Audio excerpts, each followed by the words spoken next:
Hi and welcome to week 1, where I'm just going to tell you a little bit about the pelvic bowl and the pelvic organs in the pelvic bowl and the pelvic floor muscles and how they actually work.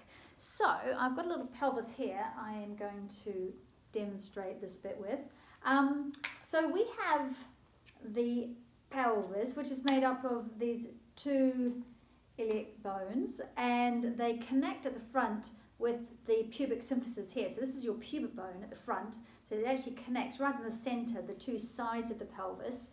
And then at the back, at the bottom of the spine, right at the bottom of the spine, you have your tailbone right at the bottom and the sacrum, which is this kind of triangular shaped bone, which sits in between the two sides of your pelvis. And the joints, the SI joints, the sacroiliac joints on either side, this is sometimes where people feel pain when we have a little bit of instability through the pelvis. And this is why the bottom muscles, the gluteal muscles that stick out here, they are very protective of the joint here. So that's why we want to have good, strong gluteal muscles. Now the pelvic floor muscles, you can see here, they attach, so they're skeletal attachment muscles. They attach to the pubic bone here at the front, and they attach to the tailbone here at the back. And then they also attach on either side to the sitting bones. So the bones that you actually sit on underneath your bottom, you can feel them right here, those bony bits, those are your sitting bones. And so it's a kind of diamond shape here, sort of diamond, sort of kite diamond shape. And where our sitting bones and where our tailbone and where our pubic bone actually sit, i.e. what our posture is like, directly affect how elongated or not our pelvic floor muscles are, because they are skeletal muscles, which mean that the muscles affect where the bones sit and the bones affect where the muscles sit. So this area here is a kind of a sling of muscles.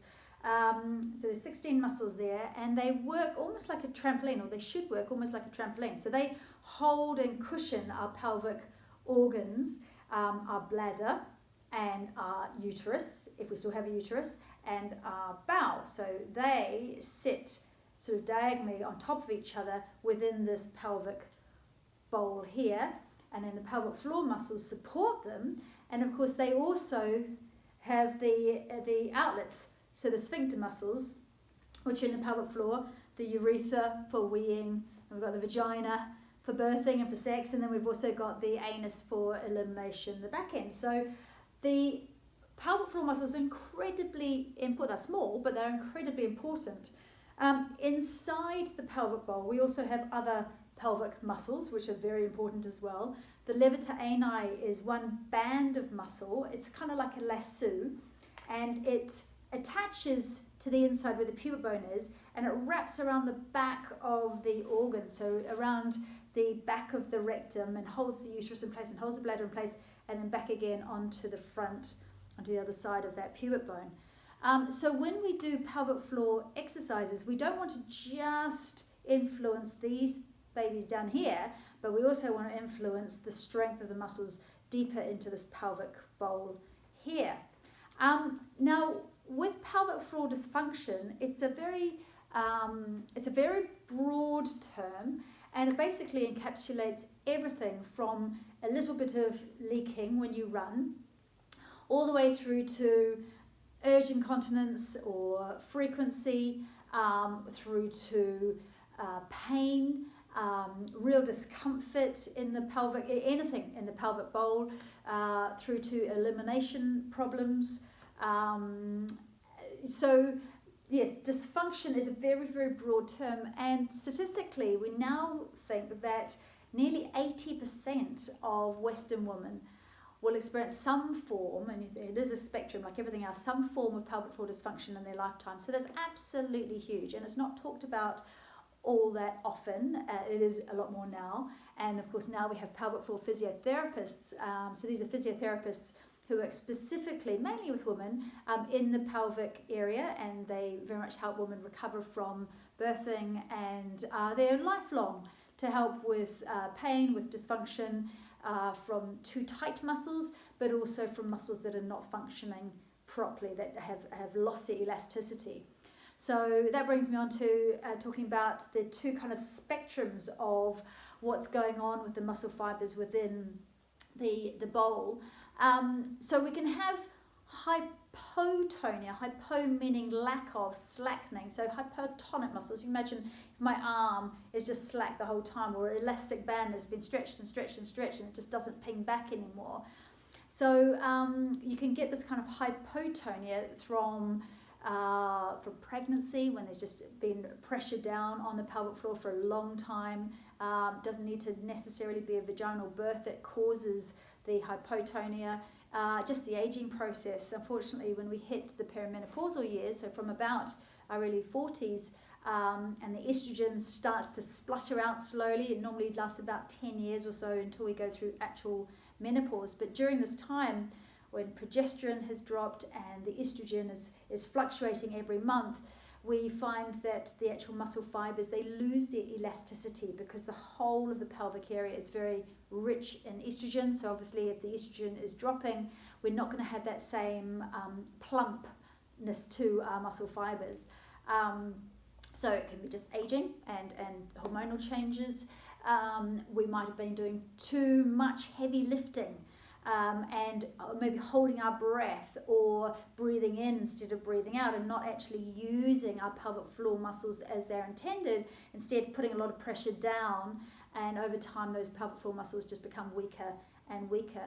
It could be chronic postural issues. So if we're constantly sitting in an incorrect way, it could be that those muscles just never ever get to function, and therefore just over time lose their elasticity. So at the other end of the spectrum is hypertonia. So imagine if my bicep is constantly turned on like that, when I need to recruit it, there's kind of nowhere for it to go. So we want to have full lengthened muscles, but we also want to be able to contract them fully as well. So hypertonia, which actually affects, they reckon about 50% of women have some form of hypotonia in some part of the pelvic area. And so hypertonia is more when there's just too much tension. And remember, tension isn't a good thing. Tone is good, tension is not good. And this could be simply from sitting incorrectly, having your tail tucked under, and chronic tension around the tailbone can cause this kind of solidification around the muscles. It could be trauma to the pelvic floor. It could be, falling onto your tailbone at some point, or trauma through birthing, a forceps delivery, an episiotomy, an extended pushing phase. All of these things can cause muscle fibers to just to literally tighten up, adhesions, scar tissue, or from a cesarean birth. All sorts of things that happen within the pelvic bowl can then cause these kind of knottings, if you like, through the muscle fibers and through the fascial system, and can cause pain, discomfort, urge incontinence, a propensity for prolapse, so a lack of ability to eliminate properly, pain with sex. So we have this, it's a very, very broad sort of a rainbow of all sorts of issues that come under the term of pelvic floor dysfunction. And so through this course, I'm going to be trying to demonstrate exercises and postural work and breathing work that you can be doing that is going to get you into as good a state of homeostasis as we possibly can, and teach you how to really use your breath and activate these muscles and downtrain these muscles so that they can be getting a good vascular flow, and that hopefully we can improve what you've got at the moment and carry on improving over a period of time. So that's pretty much it as far as just explaining the basics of what's in the pelvic bowl. I wanted just to now talk to you about how to create a Kegel, a pelvic floor lift, sort of correctly really, because often people just say, oh, squeeze and lift, but they're not quite sure what that means. So I'll get my little pelvis here again. So I like to imagine this is north, where the pubic bone is and the urethra is, and this is south, where the anus is and where the tailbone is, and then we've got west and east, where the sitting bones are. So it's like a diamond shape there. And if you come to sit, nice and comfortably. So rock back and forward like this and side to the side, and then try and sit where your pubic bone is slightly dropping down and your sitting bones are on your pillow or your cushion, whatever you're sitting on, but your tailbone is slightly lifted. So we're avoiding tucking and rounding our spine, our lower back, but instead lifting up out of the waist and sitting so that pubic bone and sitting bones are in contact with something. So I'm going to come and sit on a bolster here, and I'm going to use a blanket rolled up underneath the bolster so that we can have a little bit of feedback here. So find yourself, and it could even just be the side of a sofa. You could sit over the edge of the sofa there. I'm going to get you another way. I'm going to get you to find a position where you can get a bit of feedback through the pelvic floor muscles. And then rock forward onto your pubic bone, and then rock back, so you're squashing your tail, and that's what we don't want. And then come back to the centre and just kind of wobble from side to side so you can feel those two sitting bones. And then imagine that front kind of triangle shape. So the back of the diamond is lifted, and the front of the diamond, that triangle at the front, pubic bone and sitting bones, has got contact with your bolster. And then lift up out of your waist. Imagine the crown of your head is lifting right up, and lift up through the ridge of the back of your head, and let your shoulders be nice and relaxed and broad here, and go into your Ujjayi breath, or that ocean breath, where we're drawing the breath right down and then out underneath the armpits and then up towards the clavicles. And as you breathe out, you have a slight drawing in at the base of the rib cage here, and you just let the breath pour out of you. So get into that long, smooth breath where we have a nice connection with the diaphragm and the pelvic diaphragm. So just remembering that this whole area is like a big canister, like a big balloon if you like, and inside this lower bit, beneath the diaphragm, we've got our intestines, we've got our pelvic organs, we've got our bladder and our uterus and our bowel, and then at the bottom we have our pelvic floor, which is like the pelvic diaphragm. At the front, we have the deep transverse abdominal muscles. So these are the muscles that wrap around the spine like a corset. And at the back, we have the extensor muscles, or multifida muscles, that are sort of the back of that corset. So if you imagine this whole area is a balloon, we've got another balloon where our lungs are. As we breathe in, our diaphragm pulls down to pull the breath into our lungs, and everything kind of drops down, gets a little bit squashed down, and our pelvic floor muscles, they spread and they open and they receive that breath. So if you imagine two jellyfish sitting on top of each other in the ocean, as we breathe in, we come down and the pelvic floor lengthens. We get that elongation of the muscle fibers. And then as we breathe out completely, and the breath is pushed out of our lungs, we get a natural vacuum, a natural slight lift up through those pelvic floor muscles. So now I want you to try to exaggerate that slight drawing in and up as you exhale. So the activation is on the exhalation. Sitting bones, here and here, west and east. As you exhale, I want you to see if you can imagine you're sliding two doors shut. So ranch sliders, you're kind of sliding them shut in towards the midline where the vagina is. And then as you inhale, and the diaphragm drops down as you breathe in, just let those sitting bones spread apart again. So you exhale, just those little muscles between those sitting bones are kind of squeezing in towards the midline. And there's a figure of 8 of muscles that go from one sitting bone to the other. So you're kind of squeezing that figure of 8 inwards, and then you're pulling it outwards. You can imagine like an accordion squeezing in, and then inhaling to relax it out. Exhaling to squeeze in, and releasing out. And then focus on the urethra at the front, and the tailbone at the back.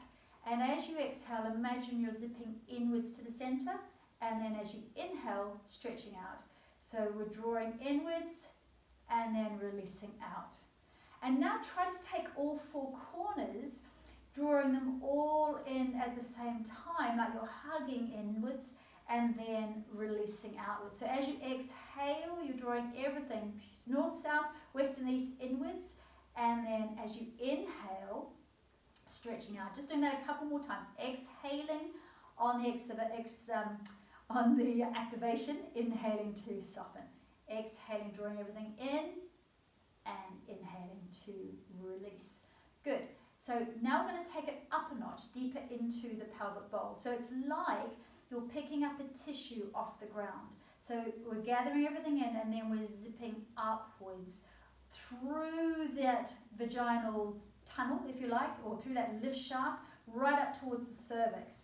So now we start to influence that levator anax, so that band of muscle that holds your organs in place. So we don't want to just work on the pelvic floor, we're going to work there and then zipping up, right up, so that then at the end we start to feel these corsetory muscles starting to hug in towards the spine as well. But we start here, then we come here, and then we come here. So it's like a 3-part activation. Drawing in, zipping up, drawing in. Okay, so take a couple of breaths just to get ready. So nice deep breath in, breathing out. So making sure that as you breathe in, you take the breath right underneath the armpits, and as you breathe out, the base of the ribcage comes slightly in, so the breath is pouring out of you. And then focus on the pelvic floor, give your pelvic floor a little wriggle around again. And then as you breathe in, we're spreading the pelvic floor, we're relaxing it, and as you breathe out, gather it in and see if you can zip upwards. Breathing in to relax your pelvic floor, dropping it down. Exhale, drawing in and hugging up like a tissue, so dropping it down. As you exhale, you're drawing in, you're picking that tissue up off the ground, and then you're laying it back down again. So exhaling, drawing in and up. Inhaling, relaxing down. Exhaling, drawing in and up. And inhaling, drawing down. So keep going with that. We have got fast twitch muscles, and we also have slow twitch muscles. So when we want to activate the fast twitch muscles, we do this movement over about 2 seconds. So it's a bit like what I'm doing now. I'm going exhaling and lifting, and then relaxing. And we want to relax, relax, relax, relax, and then again, exhaling and lifting, and then relaxing. And relax, relax, relax, relax, and breathe. And again, exhaling to lift, and then relax. So the fast twitch muscles, which are more around the urethra, the front of the pelvic floor, are about 30% or so of the muscles in the pelvic floor. So most of the muscles are the slow twitch muscles, and we activate those by doing the same action but over a little bit longer, so over more like 7 seconds. So we would go exhaling, drawing in, pause, breathe in through the back of your nostrils, exhale, draw upwards. That's it. See if you can exhale and draw up a little bit more, holding this lift, holding the lift, slowly dropping down a little bit, and then slowly dropping down all the way, breathing in, letting everything relax, taking a breath where everything's relaxed, and then doing it again. So exhaling, drawing in, exhaling again to draw up, picking that tissue up or going up the lift shaft. Feel as if you're coming right up through the crown of the head, holding, and then slowly coming down, and then releasing all of the way. And it's really important that you totally release, so it feels like you could almost do away. It's that relaxed. Taking a few breaths here before you do another. Drawing in, exhaling again to draw up. You might feel your tummy button drawing in and up slightly underneath the rib cage, and then dropping down slightly, and then dropping all the way down. So you feel those 4 corners stretching out. Great, so looking at your notes, that was just a bit more of an explanation of your notes, and then enjoy the rest of your homework.